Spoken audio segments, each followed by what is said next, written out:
السلام علیکم ورحمت الله وبرکاته. په اختر کې څو ګټې دي؟ دا ګټې که سړی لحاظ کړي چې د اختر قیامت سره زر ویلا به هم انسان کوشش وکړي چې رانیسي. اول د اختري وینه چې مځکې ته لا نه یې رسېدلې، الله ټول ګناهونه در معافوي. ابي سید رضی الله تعالی عنه فرمایي چې رسول الله صلی الله علیه وسلم فاطمه رضی الله عنها ولاړه سه اختري ته وګوره، اول څاڅکي باندې الله جل جلاله یغفر لکی ما سلف من ذنبک، هغه ګناهونه چې تا مخکې کړي دي هغه الله ټول در بخښي.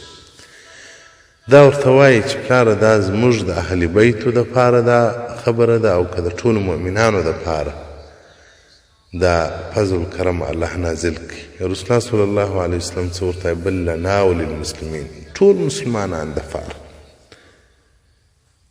نو یوه ګناه معافېدل چې دنیا ټوله سره زر سي، او د یوې ګناه په مقابل کې الله ته سړی ورکړي، له الله سړی نه بخښي.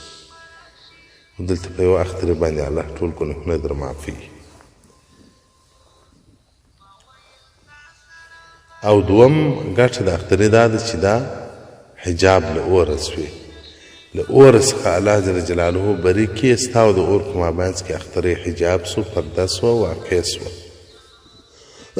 حسن بن علي رضی الله تعالی عنهما څخه روایت دی،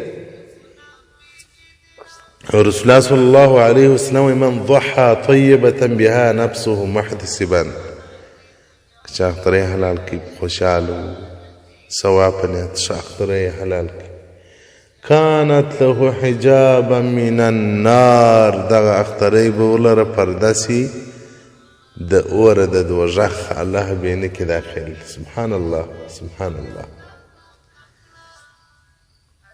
او دریم د اخترې رانیول الله ته تر هر څه محبوب دي. عبدالله بن عباس رضی الله تعالی عنه فرمایي وایي په هر شي کې چې پیسې خیراتوي، په جهاد کې، په حج کې، په نورو ښو کارو کې، نو واحد چې دغومره الله ته محبوب نه دی لکه په اختر کې چې انسان پیسې استعمال کړي. سبحان الله، هغه د الله خوښ عبادت دی، په هغه کې د ځان شریک کړي.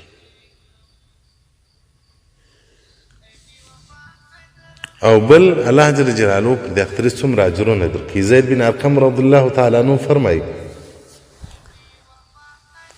وقال أصحاب رسول الله صلى الله عليه وسلم يا رسول الله ما هذه الأضاحي، يا رسول الله دا څه اختر يعني دا به څه پیښ ده؟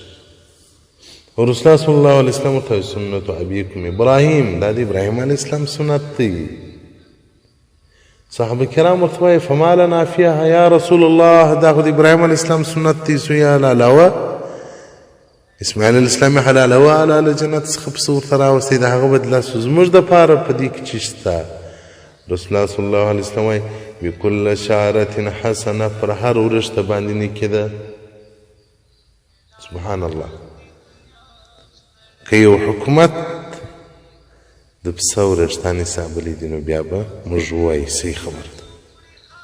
دونه ثوابونه څخه اوس خلک محرومیږي، بې قسمته کیږي، بس هیلې دي، بانې دي، جوړې زما دنیا د پلار د پلار، زما د زوی د زوی، وایي زما د ماینې د ماینې، وایي زما د میړه د میړه، وایي زما د خراب صفایي هیلو په هغه بانو په چلو باندې.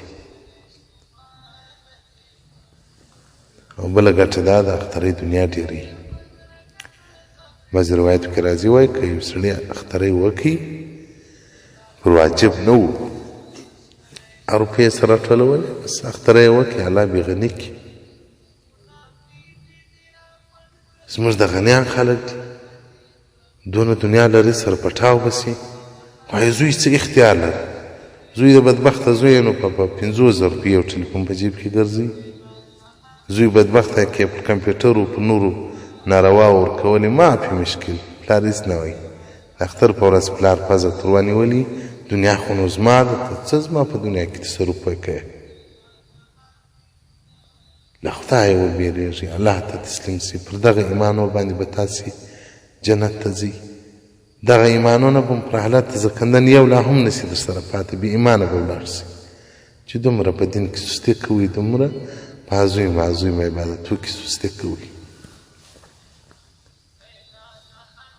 او رسول الله صلی الله علیه وسلم وایي هغه څوک چې د اختري طاقت لري او نیو کې زموږ عیدګاه ته دې نه راځي د رسول الله صلی الله علیه وسلم له عیدګاه څخه دوه قسمه خلک منع وه منافقین او کافران منع وه